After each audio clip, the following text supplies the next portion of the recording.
I think we can start. This is 9:30 perfectly. And glad to see so many people interested in the topic. And I'm the meeting host. My name is Richard, and I'm a chess parent. So today, the reason we have this conversation today is during the past few years, while my kids are playing chess, I see a lot of uh, common questions around my peers, and I'm continuously getting help from the expert, including the two speakers today. So I think it's pretty common questions. A lot of people want to know more about how to develop into a better chess players and consider chess as one of the kids' extracurriculum. How much impact is that going to help in your kids' college admission? So introduce a little bit really quick about the two speaker today. We have WGM Sabina Feusser, and that's one of the top female players in the professional world. She was the women champion in the US in 2017, and she was the national Olympic team players for the US team for many years. And she also a co-founder of Chess Evolve Academy. That's where she's doing now to promote the chess sports and helping more kids. And another speaker we have is Jeff Chen, and he is an excellent chess parent, a role model for all of us. And he successfully get his kids get into Harvard last year, and his kids is great chess player, Chris, and also he has a lot of takeaways about how to build up extra curriculum and having and he spent so much time promoting local chess sports in the Ohio area to help so many of us. So today we can start with some formal intro to say hi to Sabina and Jeff. So Sabina, you want to go first? Sure.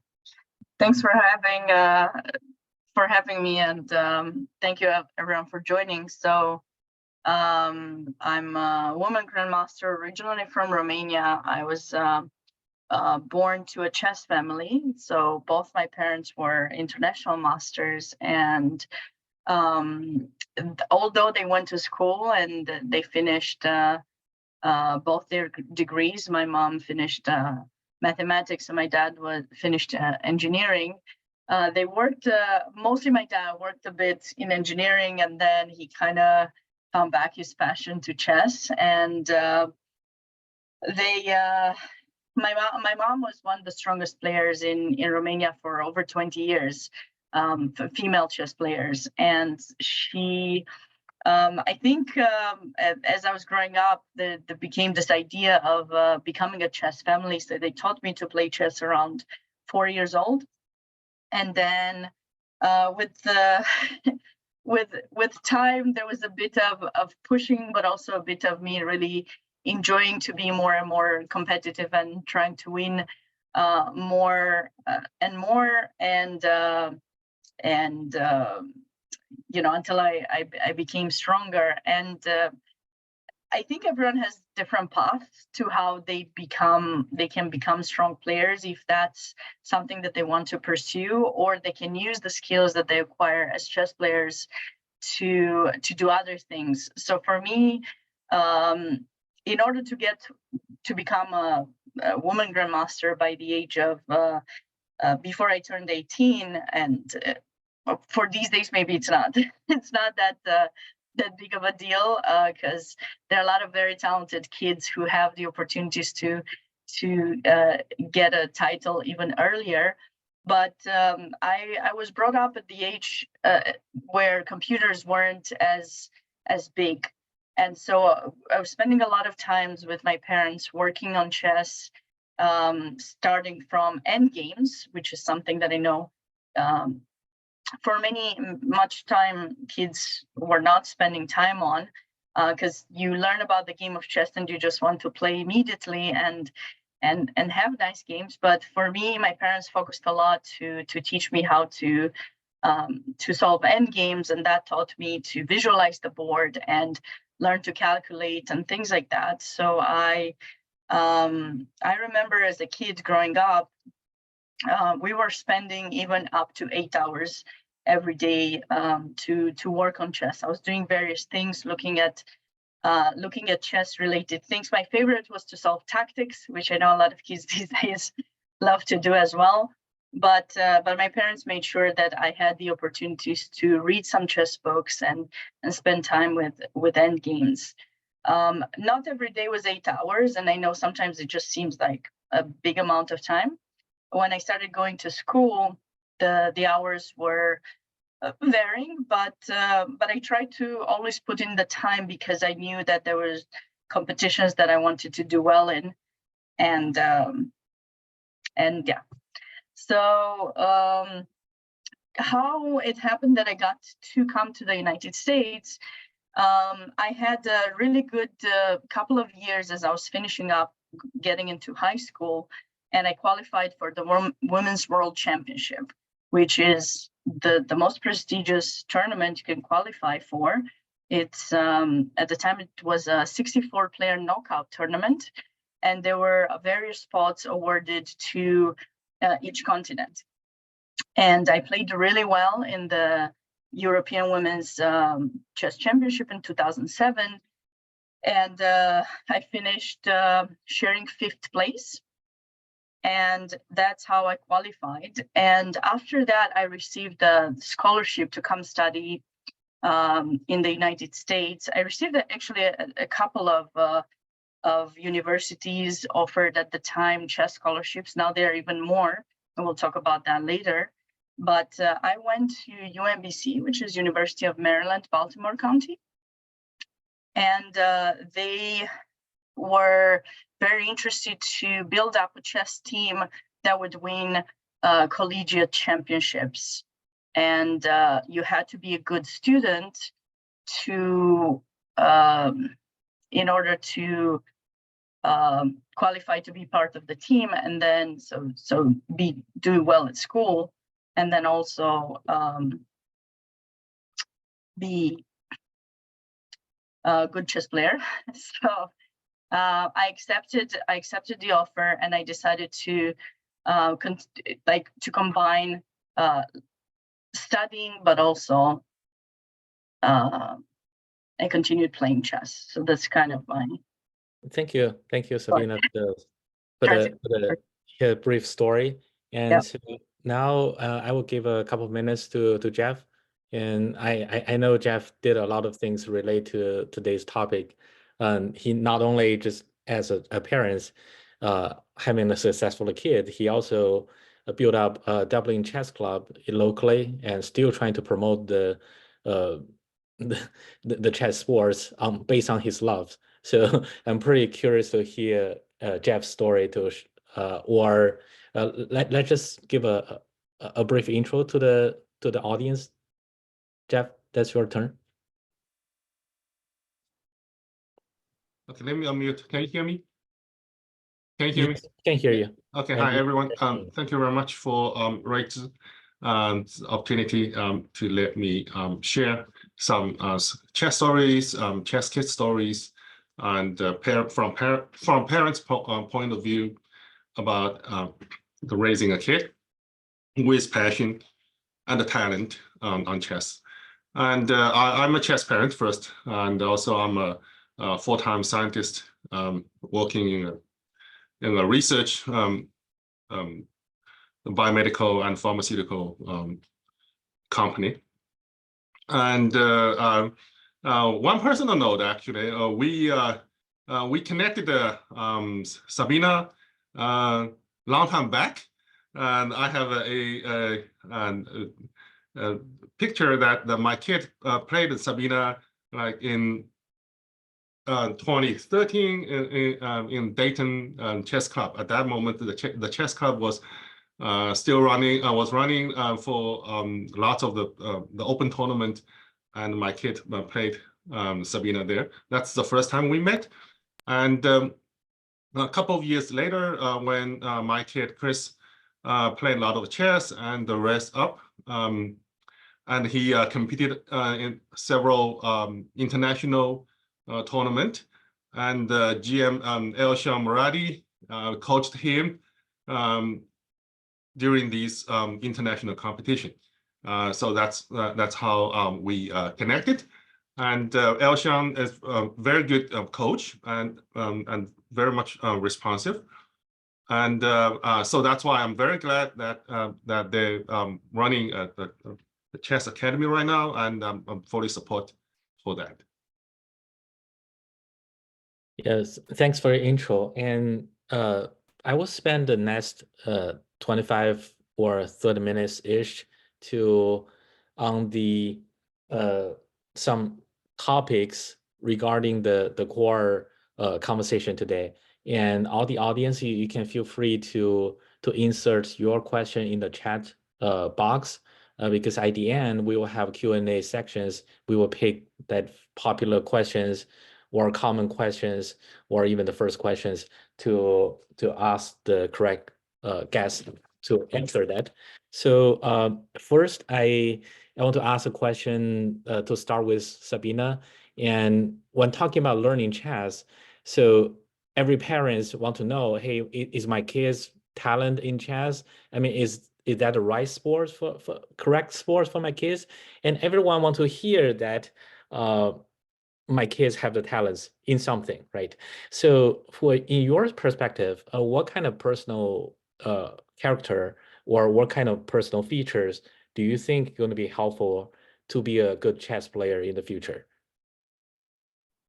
Sure. So that's always a very tricky question with the talent, because sometimes you might not see it exactly, but I think when you have talent, you also need to use it the right way. Otherwise, it will be lost. So I think usually when people, okay, so when a chess player looks at a kid, you usually can tell based on the focus that they have for the game, or whether they actually put in the time themselves to try to get better.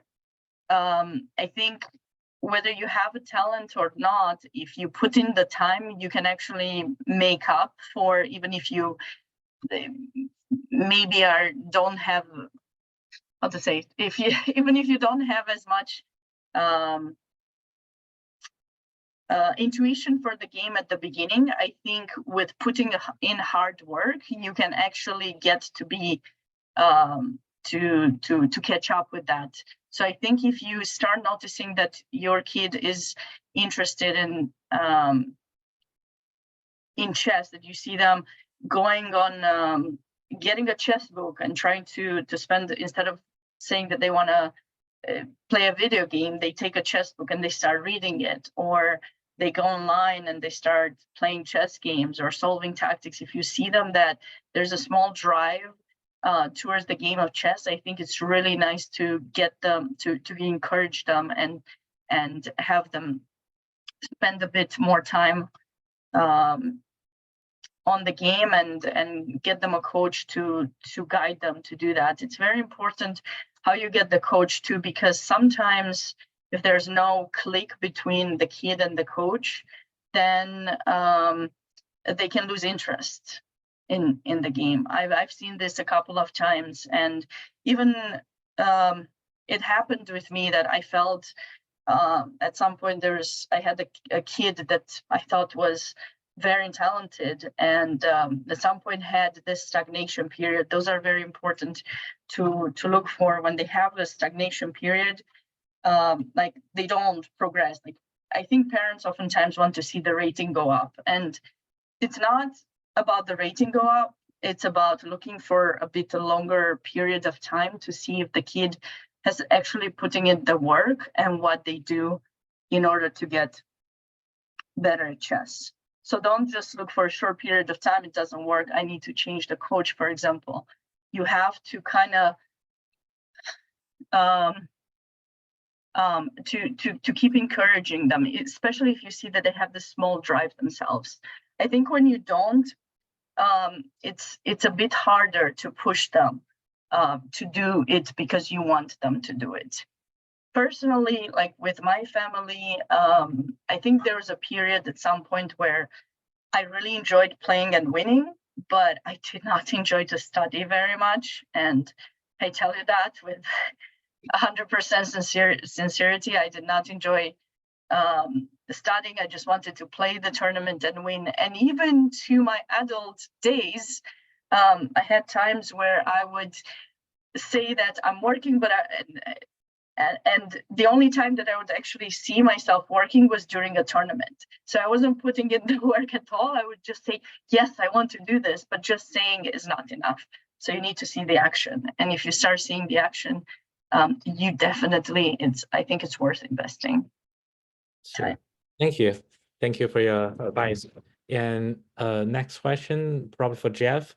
And so regarding the similar question, I mean, based on your real experience, I mean, how did you put Chris on chess? And actually beyond chess, I know Chris have more than just one thing on the resume. I mean, chess is one, but you'd also put him on some other interesting topics. And so I'm pretty curious about how do you getting him in these many things and what is that really based on? Thank you. Okay, thank you. First of all, I agree what Sabina said, that you know, there's certain factors that like self-motivation and also the passion on the game. The first thing is that you need to find the passion, what you like to do, and even the kids and the parents can spot that kind of passion from kids' behavior. Right, and they can stick on the game. They can do a lot of studies, self studies, so that kind of, and but sometimes they go to different directions than what parents expect. For example, they keep playing, they don't learn, or they just playing without reviewing or studying after tournament.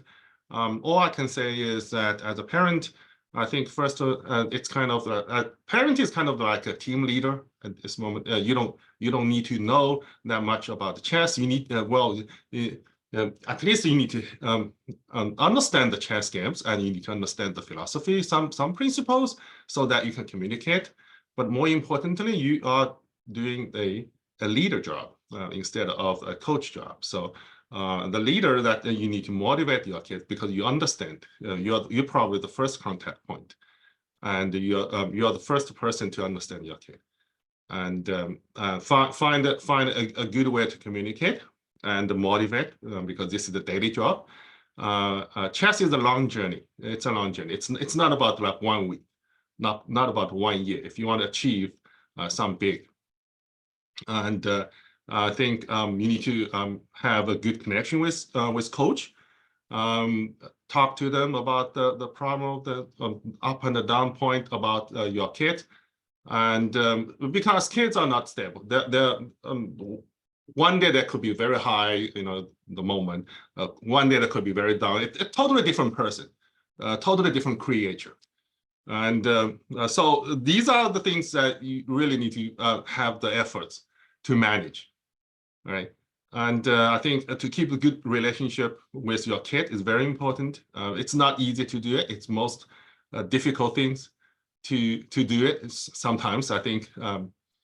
And so these are the management part of the parents. It's not only about like, oh, I drive there, I drive you to the tournament, and then let him go, and okay, and then there are lots of things more than driving and the feeding. So that's first thing I want to say. The second thing I want to say is it's about patience.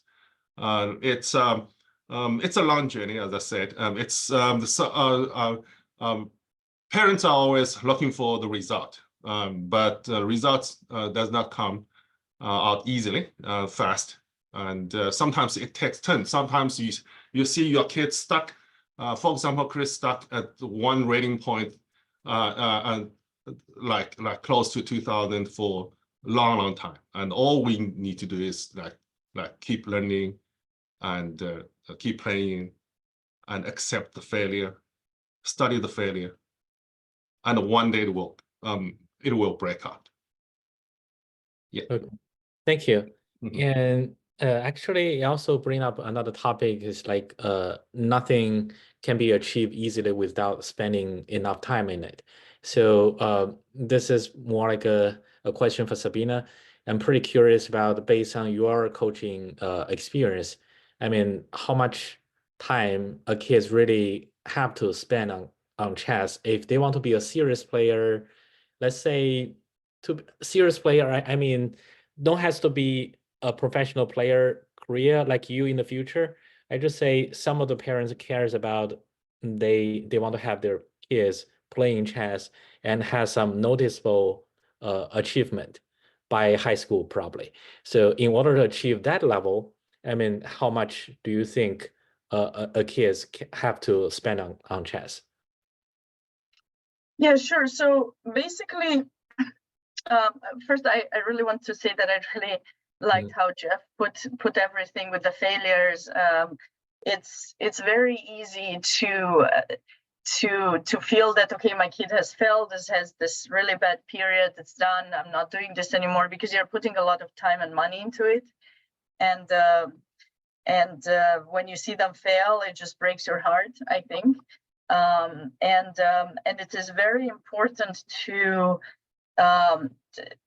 as a parent, I think when you decide to support your kid to do chess, maybe not as a profession, but you just want to see you understand that they have some passion for the game and you want to support them, it is very important that you give them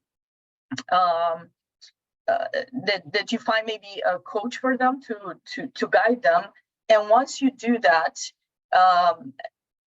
let the coach, if you have confidence in the coach and you see they have a good connection, let the coach be the one guiding the kids to their path to get better, and listen to what the coach is telling you. Oftentimes, I told a lot of my students' parents, your kid has to work this much on these things, and every single class they would come back to me and ask me, my kid is not doing well, they have this tournament, what should they do?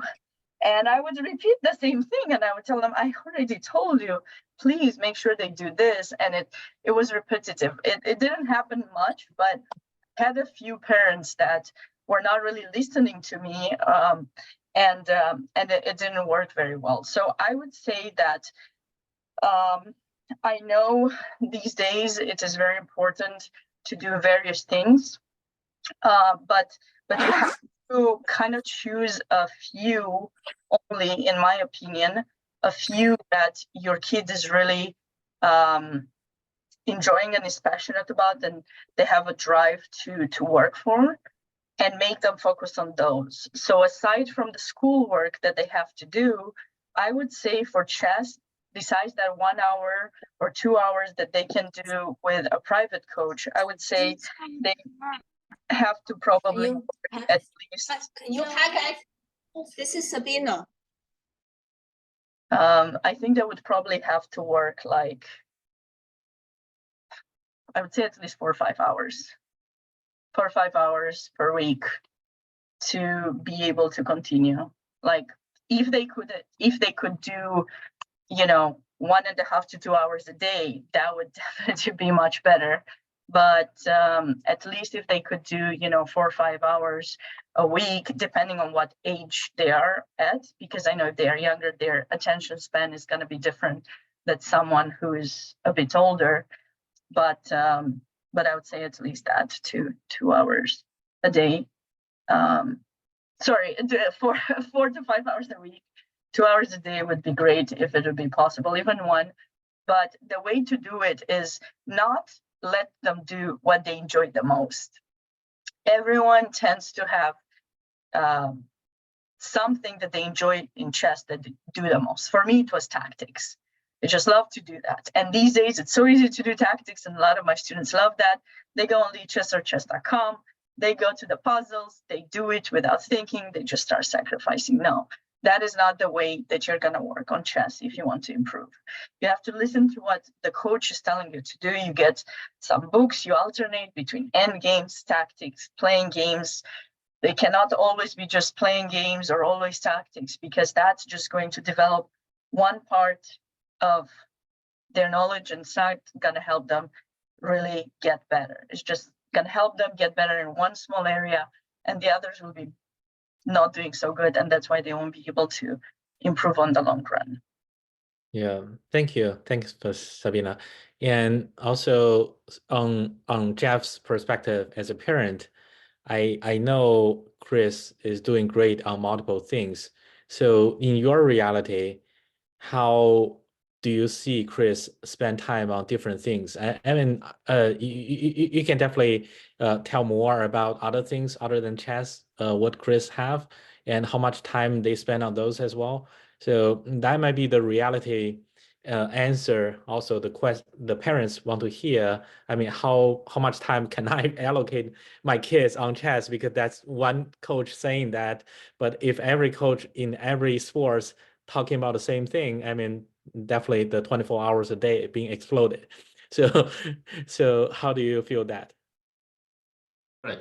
Yeah. Thank you. I understand that question is very common and very popular. It's one of the questions that are circulating within the parent community. So I want to share with you my screen, if I can. That you can share. I gave you the yeah. I think let me share my screen if I that is, can you see that screen?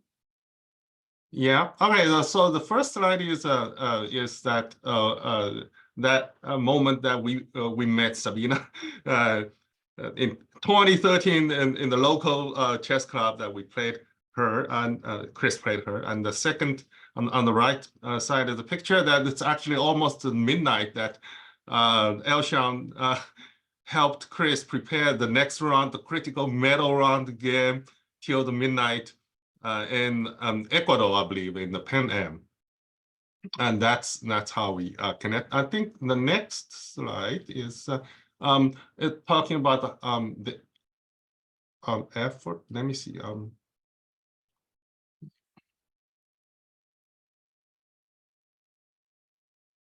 Oops, sorry. Yes, this one. See how much effort that a chess kit. So I use my son's example. And he has, he started playing chess, learning chess. He started learning chess actually in 2011 after he played chess, and then he felt he liked it, and then we decided to put him on the more serious chess training. So this is just everyone had, and every single chess player has their profile page. It's a rating history curve.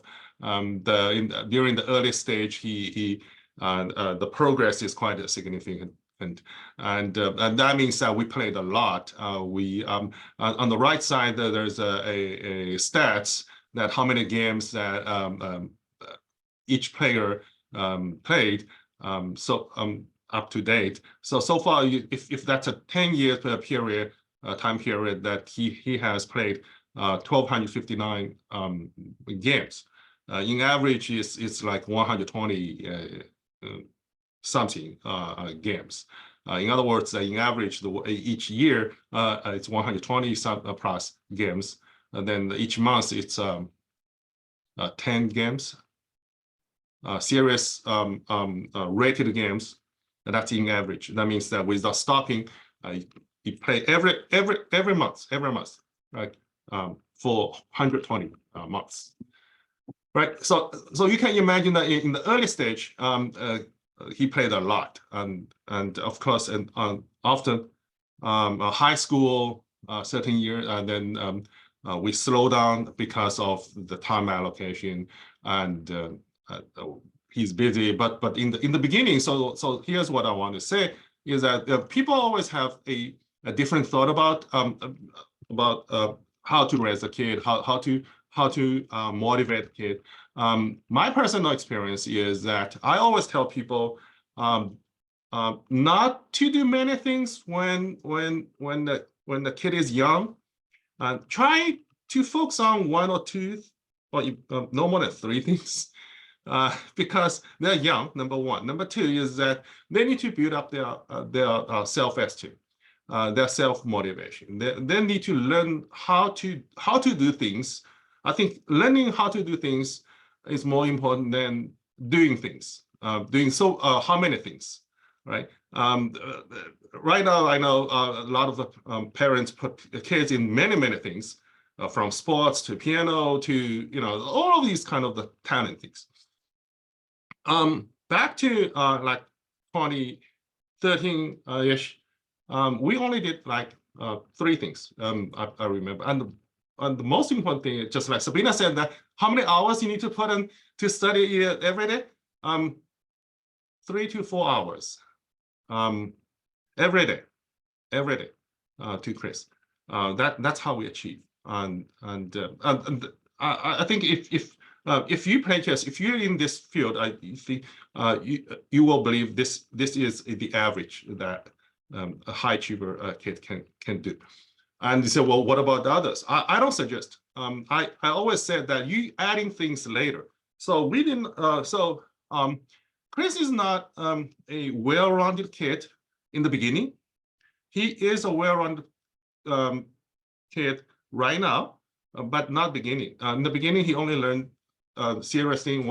Only serious thing he learned is about chess. It's because through chess you can develop a lot of. This is what I want to say. That's why I want to promote chess. Right now, I'm available because kids all left, and so I've seen the positive impact from the chess education, training, and the competition. So I come back to give back to the community, hoping to find more kids, talented kids, to play chess, because it's not necessary that they are going to do the professional. Focusing on, but at least they can achieve a certain level, which is quite high actually. Then they can develop themselves in the other areas because they have learned the methodology. If they can learn the methodology, for example, how to think, how to evaluate, how to connect, right? How to deal with your peers. All of these you can get from the early training of the chess. So that's how I want to say that in the beginning, you folks, only thing you need to learn is to focus, is to not only focus on the board, but focus on the learning, focus on the training, and it takes time. You focus on one thing or two things, one chess, and one piano or one music, and then one sport. I think that's good enough. So well, what about academics? If you can play chess, don't worry about your academics. Academics will be good. It has to be good, because otherwise there's no way that you can play chess. All right, that's all I want to say. Thank you. Okay, thank you. And so I always have this curious. I mean, it sounds to me, everyone have a ceiling of rating that you can never achieve. That's just my personal understanding. I mean, but sometimes you see people will slow down in a level and then overcome that in the future. So the question for Sabina is, how do you identify if a person slow down or hit a bottleneck on a level and just never go through? How do you know, is there a ceiling beyond that, or that just about it, just the maximum a person can do? Play a game and then we do our own. That's an interesting question. I always like to think there's always more that someone can do. I don't think there's one you stop. I think if you lose the motivation or internal wish to get better, then then it's gonna stop. But I think if you still have discipline to be open to understand where your weaknesses stand, and work on those things, I think you can continuously improve. Now, for some people it takes longer than others, and they might choose to not focus on chess if you stay stuck at 1400, maybe you don't want to. Let's say you stay stuck for like 4 or 5 years, then maybe, you know, either you haven't worked enough, or maybe you just stop liking the game. I mean, anything can be possible, but I think that if you are identifying where your weaknesses are, you can always be disciplined to continue improving, because there's, especially these days, there's so much material that can be used to help you improve. You just need to want to do it. I think that's kind of how it would work. Okay. So yeah, just be disciplined into what is needed to do. And just, for some people, there's this stagnation period, and it happens at various levels. I liked how Jeff showed the graph of how Christopher has improved over time, and so you could see how, you know, he stayed around the 2000 for a longer period of time, and everyone has a different kind of graph. If you look at it for a longer period of time, you can certainly see the stagnation. And so I like to believe that there's that period is accumulation. It's an accumulation period where you're covering up some holes you may have gotten on the way to that level.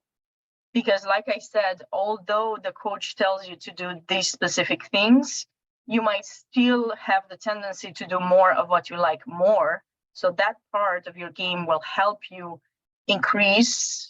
Maybe it will even help you with the rating, but because you'll have those holes when that you play, there's a big chance that your opponent either will start understanding where your weakness is, or simply will play stuff where you might not do so well.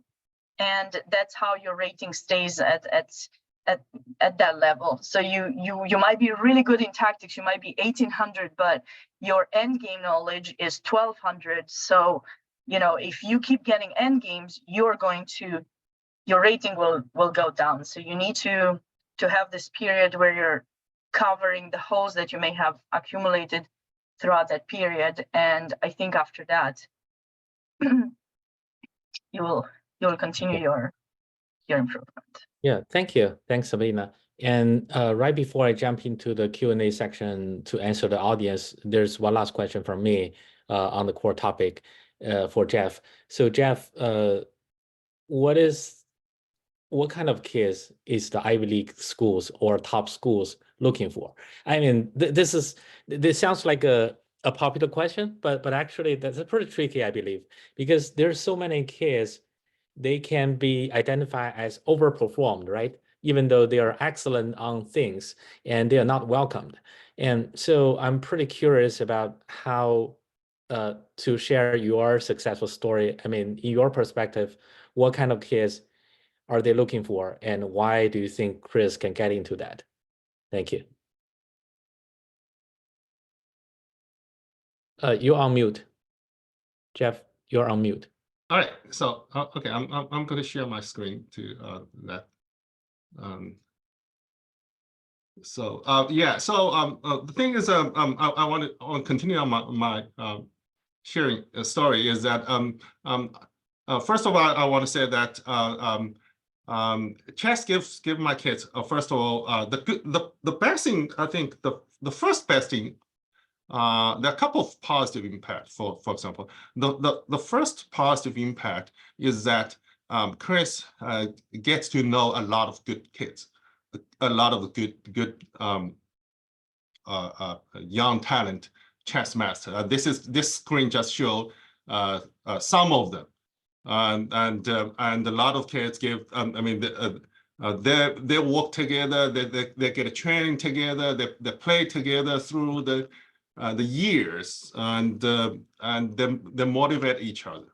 And so that's because here's what I want to say is that your kid need role models.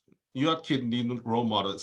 So when you bring the kids to play the Scholastic tournament, it's not only about the tournament. It's about communication. It's about social. It's about the networking, and even for the parents that you can. So I learned a lot from the other parents. All of these kids on this screen, and behind that they have an excellent, talented, wise parents, who I learned a lot from, and my kids learned a lot from these kids. So that's first thing that I want to say, that when your kids playing chess, they're not only playing chess, they're learning from other people. It's a network. It's also the networking. On this screen, there are a lot of kids. The youngest kids on this screen, they are the senior of this high school. They're ready to the college. My kid is already in college, the second year, the sophomore year. So they're all in. And the next is the thing is that the college and the connection with the chess connecting to the college. And on this screen that you'll see that on the right side there is a comparison of the Eli College acceptance rate change from year 2000 to the year 2022, and you'll see the big decline. All right, and so right now it's very hard to get into. Everyone knows that, not because of the booming of the applicant numbers, but also there are lots of the talented kids, and the chess give kids a good chance and a good opportunity to get into. On the right side of this is the diagram that it's a data compiled from my friend. He's also a chess parent, and his kid is in Eli College. So from this chart that you can see some Eli College they like to take the chess kids, and very interesting that you see the Yale. So far, these are not the full data, but most of the data I would believe it's not complete data. But you can see the preference. if you have a boy, a chess boy, then you'll see the Yale and the Chicago. Chicago, they take a lot of chess boys, and they have a very strong chess teams. For the MIT and the Harvard, they have like equal number of so far, and there are for the Stanford, they probably have they take more girls, chess girls than the boys. I don't know why, but this is just the data that we have. So that is the thing. And this one, I would say the second thing is that what are the Eli College looking for? And who can get it? The question is with like 5% in average the acceptance rate. What are they looking for? And why your kid? Why the other kid? Why Chris? And so in terms of the principal, they're looking for three things. They're looking for the talent. They're looking for the academics. They're looking for the character. And all I want to say is that through the like 10 years training, and chess gives Chris a good opportunity to develop him as a good person, a well-rounded person, and his talent, and he has a good academics, and he has a kind heart. So he does a lot of things. As I said, once he knows how to play chess, he understands the principle, he understands the philosophy, he understands how to allocate his resources on the board. Then he can connect to himself to the other side of the world. He can allocate his time management when he's doing other things, when he's doing his schoolwork, when he's doing his sports, and when he's doing his community service. And there are a lot of things. So these are all the tactical skills that he learned from chess, actually, in terms of the philosophy. So I highly encourage that. It's not wasting time. People say, well, because parents are always fear of investing time or money in one thing anything, all right, any theory things, music, you're going to go through the same journey. Here's just a chess. Chess is one of these things that can give your child a chance to develop. And develop three things that is really, and then that is really something that can make your child stand out. And that is mind, body, and personality. I call these together as a wisdom. That's all I want to say. Okay, thank you. Thank you. Thank you. That's really helpful. And now I think we can jump into the questions from what people left here. And so let's see.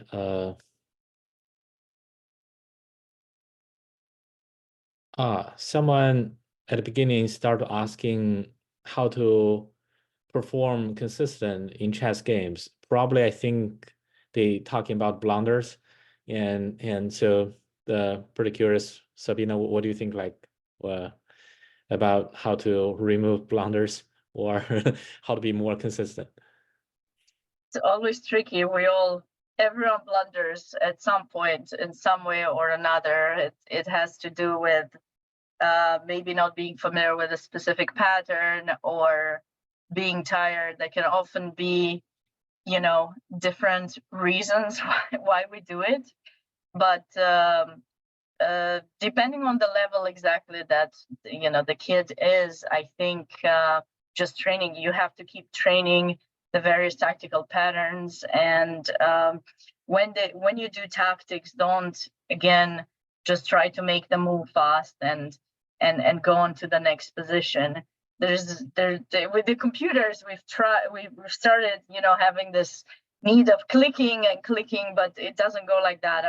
Our minds are not getting that as easily. So I usually recommend to work on positions and try to calculate as much as possible, like more moves, and then to train even more, just start solving studies.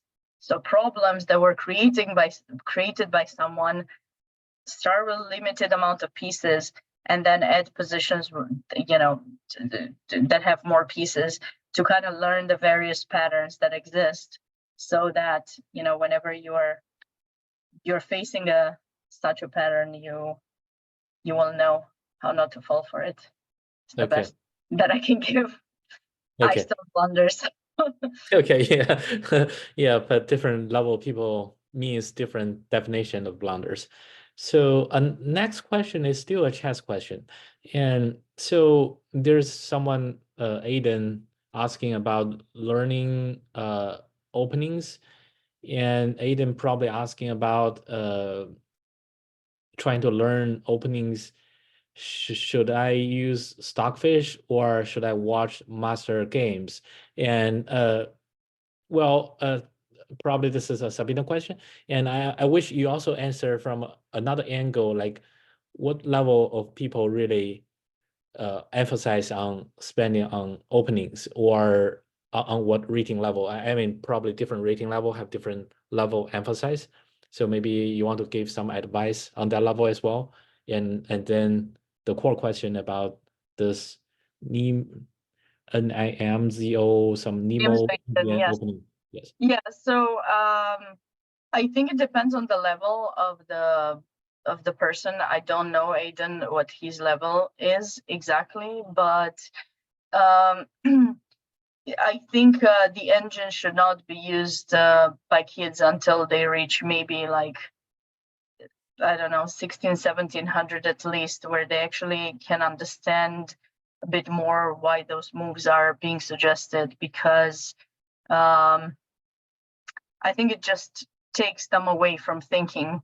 They have to try to think themselves and understand why those moves are made with the best that they can. It doesn't have to be perfect, because, but just to understand the reasoning behind that, and that can help a bit with, say, just remembering those things too. So like Nimzo Indian, it's a nice opening to play, but personally I wouldn't recommend it until after your 1500 or so. I would recommend something more classical, play E4, E5, D4, D5 things to start getting a good understanding of the classics, and then going for the Nimzo. So yeah, I would start with master games for sure. And then only use the engine to check specific moves that I already, looked at and understood. And I think actually Elshan has joined the meeting too. So if he wants to add something, maybe we can ask him as well from a grandmaster perspective, if he wants to add something about that specific question, Elshan. Oh, good to see you, Elshan. Hey, Okay, I may you're have on a mute, few yeah. questions. You answered this one very good. I mean, if there are more chess questions, I'll answer. Sure, thank you. So let me pick a question for Jeff at this moment. Someone asking, as a parent, could you share what you can typically do as routine to help kids grow in chess, especially after kids is higher level than parents? So Jeff, what do you think? How's your kids keep improving after he can beat you? Yeah, it's of course, as I said, the kid has to beat their parent to be a good chess kid. And the first thing is that I think what I deliver to Chris is my passion to the things that we are doing. If we have a passion to do this, I know this is the parents, one of the parents' positive impact to kid. For example, naturally, I'm a chess fan. And I think the family's impact is important to the kid's initial stage of doing something. I met some kids playing chess in my tournament, local tournament, and there are athletes of like the hockey athletes. They're playing hockey. I talk to the parents. Turn out to be the dad plays the hockey. So that's kind of the connections. I know Sabina's parents are well-known chess players, masters, international masters back to Romania. And so that I believe that is the family impact. So but to most of the parents, they're not good at the talent they wish. And that's why they want their kids to do. So you need to deliver that kind of the expectation, the passion. The passion is everywhere, and you can, as far as you have a positive passion, then your kids will feel it, will feel about that. You focus on that thing, or other than just the result, just the outcome. The outcome will come.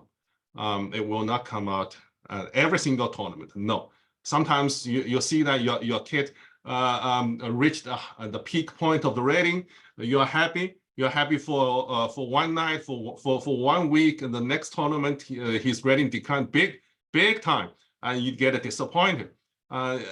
These are all the human nature. But the thing is that you need to stick to the course that if you have a passion on something, then you keep doing that. And one day you will break through. That's a very important thing. Do not give up. Because you don't want to deliver things, your philosophy to the kids. Oh, I'm not good at these things one time, then not give up, and then not turn to another thing. And over the time, you'll see that you get nothing done. You get nothing done. So I always talk to the Chris that it's not necessary that you do chess or you do fencing or you do something. The most important thing is that you like to do it. As far as you like to do it, you will get it. Okay, thank you. Thank you. And so next question is still a chess coach question.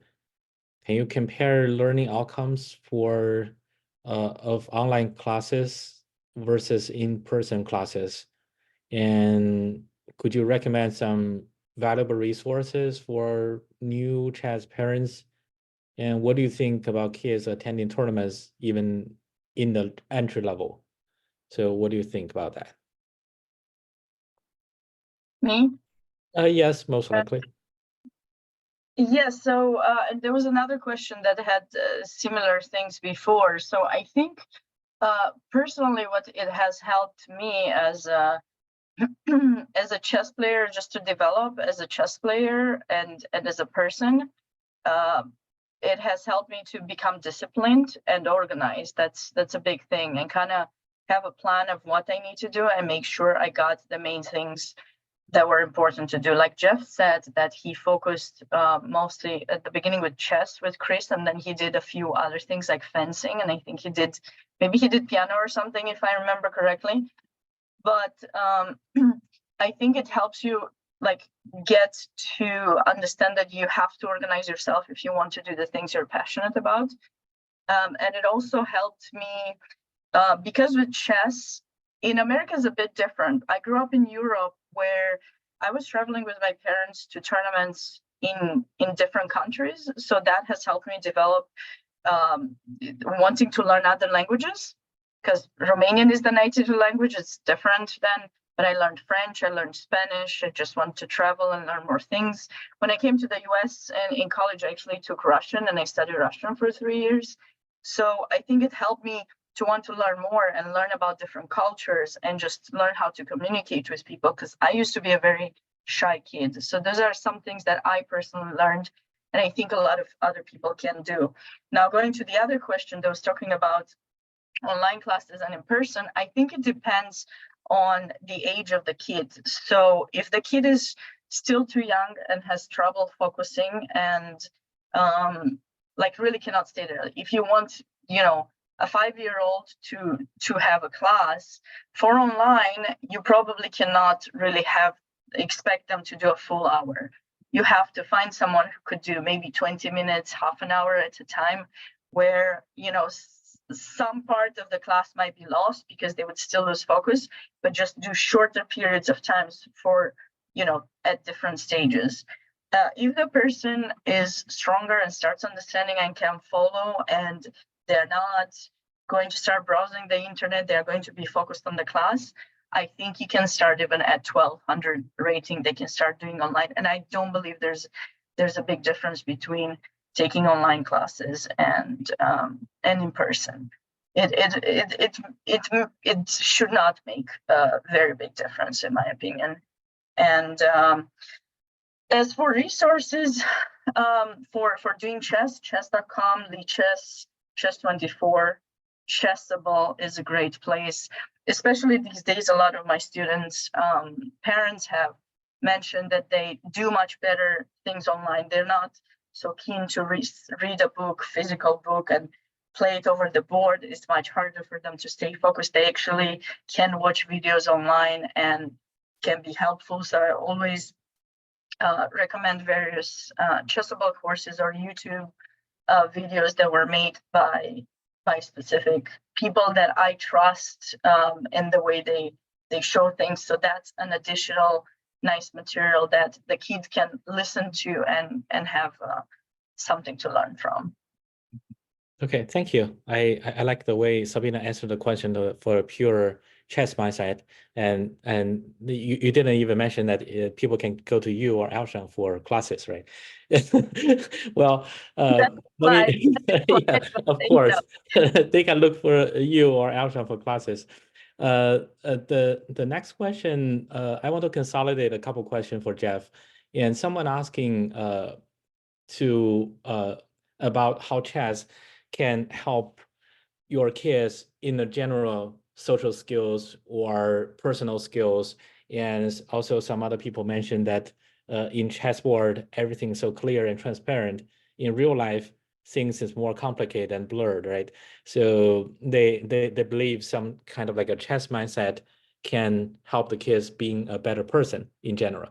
So how do you think about that? And before you answer that, I will say that original this meeting scheduled for 1 hour. So whoever want to stay longer, keep talking, we can stay a little longer, not too much long. But we may answer a few more questions. And so Jeff, that's your turn. Well, I probably don't have the best answer because it's really depend upon the personal experience, and everyone. I would believe that people are different.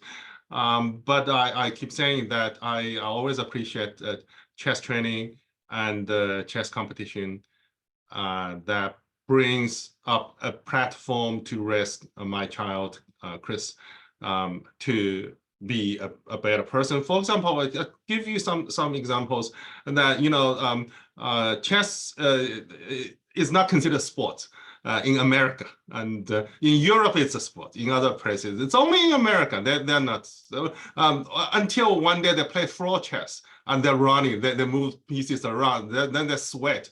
But actually, that costs a lot of energy. And one of the things that one of the challenges to, as a parent in the beginning, I'm not very experienced, is that when my child played the long tournament, long time control, it costs lots of energy. And then that raises the question that how do I overcome that kind of things? How do I energize him? Feed him? No, probably not only feed him with better food or nutrients, but also exercise. So that raises the question that how do I bring him to gym? And so that kind of things that we connect these dots together. You have this goal, and then you need more things you need more training, not only on the board, but also in the gym. So he loves training, he loves exercise, because he takes a benefit from that. He feels that he's energized when he played the long tournament, and he can see the parts. So that actually, that is the pre-stage of the stories about his sports talent that we developed. Of course, my friends know that we tried a lot of sports. We played lots of sports, and until we find out the fencing is his talent, another talent besides chess, and that happened. And after he get trained in swimming, in soccer, a lot of different kinds of sports, and even running. So that's what. Second thing is that chess is stressful. Okay, let's be real. That chess is stressful. Chess competition is very stressful, and one of the challenge to chess kids is how to develop how to handle the peer pressure, how to develop a good relationship with your peers, with your friends, who will be your opponent on the board. Most of his friends are the opponents on the board. So how to deal with this kind of the competition related friendship? And there's no one answer.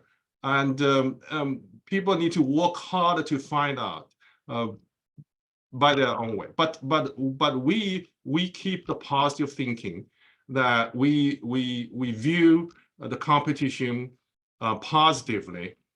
All right, we learn the positive way to stand out from the competition, and while we can keep the relationship, keep the good relationship, friendship. We develop friendship, and we learn how to connect to the coaches, how to keep the good communication when we are playing well, when we play not well. Most of the time we're not playing well, right? And I would say that 60% of the time we don't play well.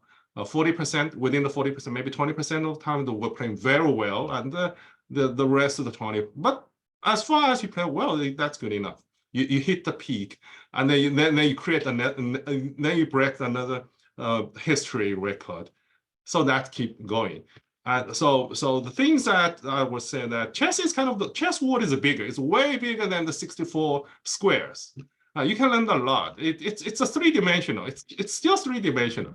All right. I hope that the parents and the kids, as I said, that keep patience and the focus on the game, focus on the learning, the principle, stick with the principle, and make positive thinking, and develop a good friendship. Good friendship will help you to stand out the competition.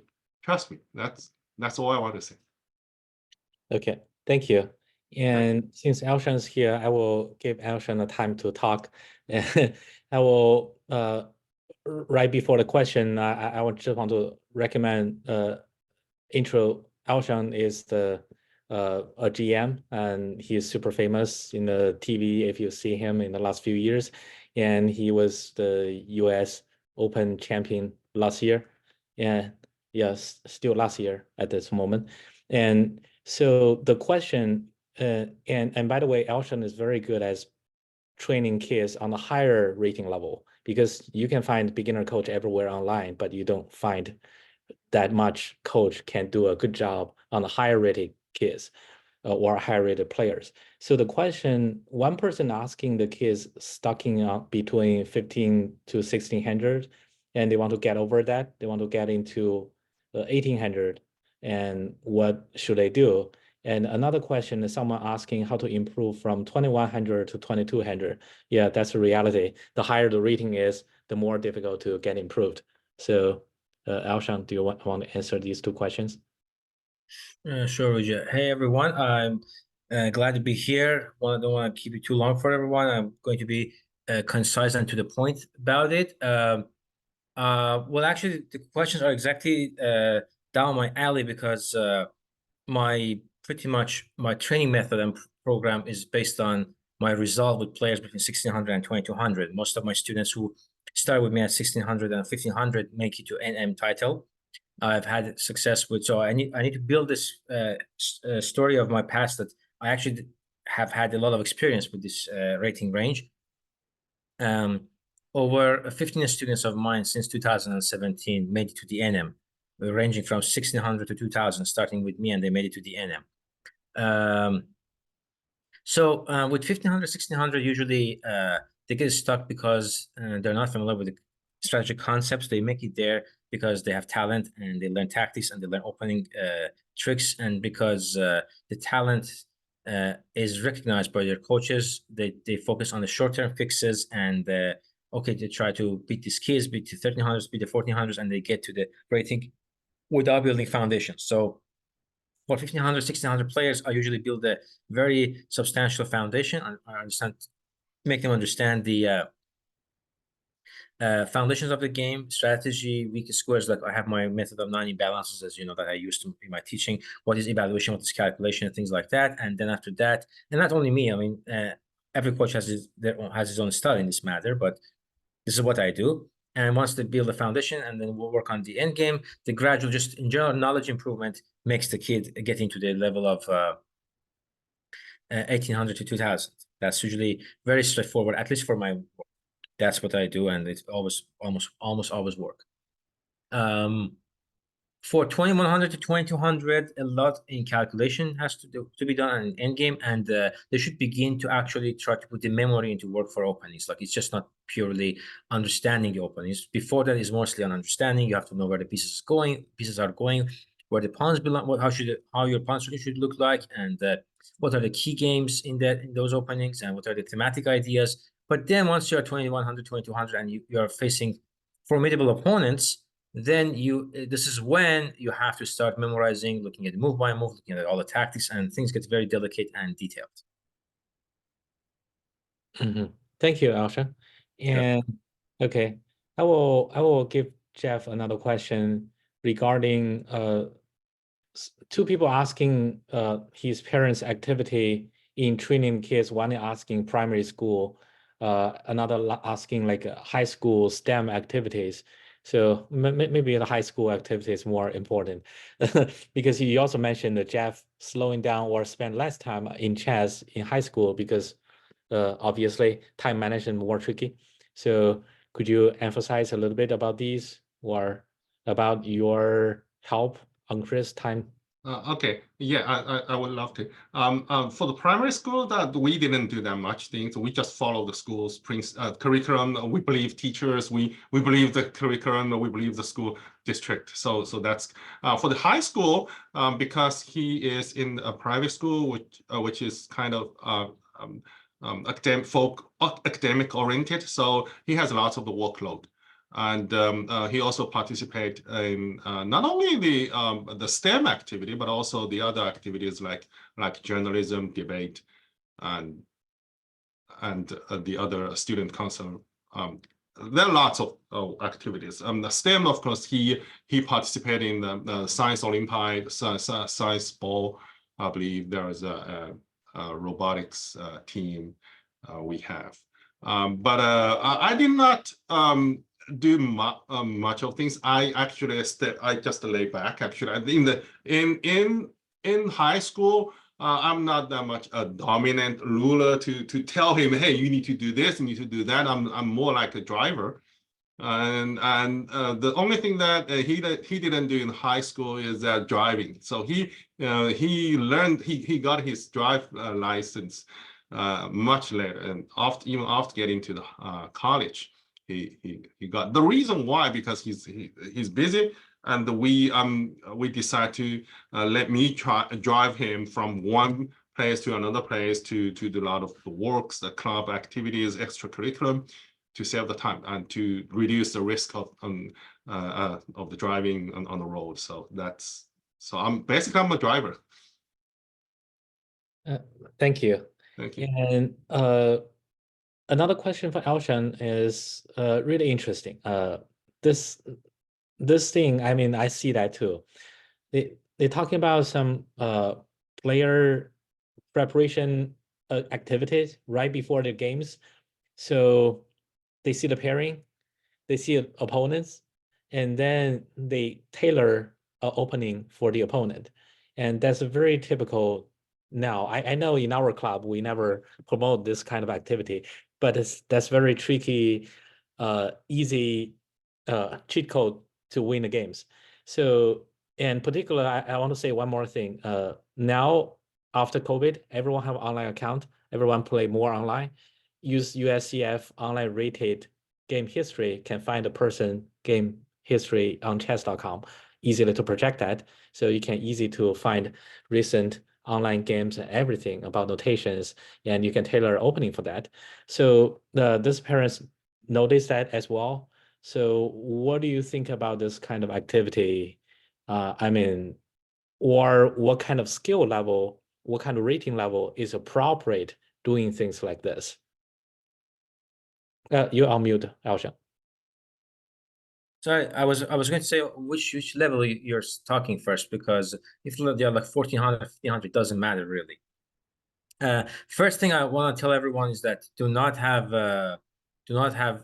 one official account if you're playing a lot of online tournaments. That's good for your reputation, because you want to have an official account so that people know you in online tournaments. But if you're playing training games, you don't have to play with that official one, and always have a incognito ID to play with. That's what I do. Like if I'm playing training games, I play training games with all kinds of players, with top players. Let's say I played during COVID time, I played training games with Jeffrey Xiong. I played training games with Sam Sevian. I played training games with senior players or veteran players who were playing in tournaments. So all the way to my students. So we use always anonymous link for those games. So do not play your training games or any certain activity you do with your actual account. Only use them for the tournaments. And obviously it gives away some information, but I don't think prepping, unless you have, I like people preparing against my online account games because it has mistakes, but when I'm playing over the board, I can't prepare, so I don't make those mistakes that they are going to prepare against. So that actually can backfire if you're just only hoping that preparation based on that that person's online repertoire could work for you. So it's a really double-edged situation. I, as a professional player, like people take that seriously against me, because that's misinformation. Some people do not change their openings, do not check their online games later on. That becomes an impediment. They can lose games because they don't check their online games, and people can prepare against them. So it always comes down to who are you dealing with. If you are playing with someone who is checking their own games, even online games, then you probably cannot just rely too much on that. If you are playing against someone who is lazy, then it probably is a good thing. So that has a lot to do with who you are dealing with. Okay, thank you. Just one last question for another thing. Sorry. And last thing is that some people may play something online that they don't play over the board. Okay. That also can become misinformation. So it always comes down to that. Okay, thank you.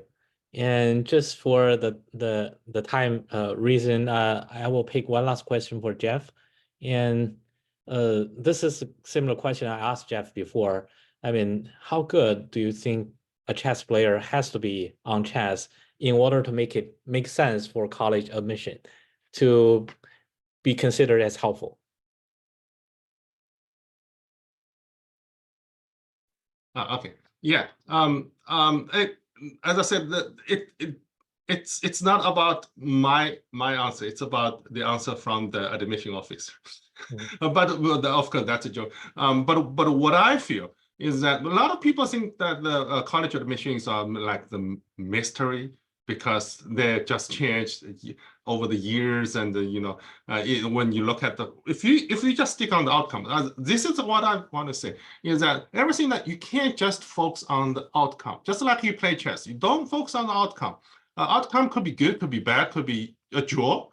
All right, and if you play chess, I'm a chess parent, and I watch a lot of the games. I watch a lot of the moments. And some moments are good, some moments are very bad. Feel sorry about that.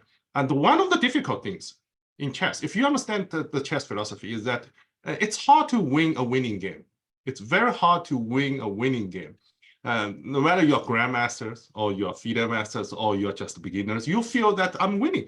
I'm up 2 points, but I end up with a draw, even a loss. So it requires lots of competencies, and it determined by lots of the factors.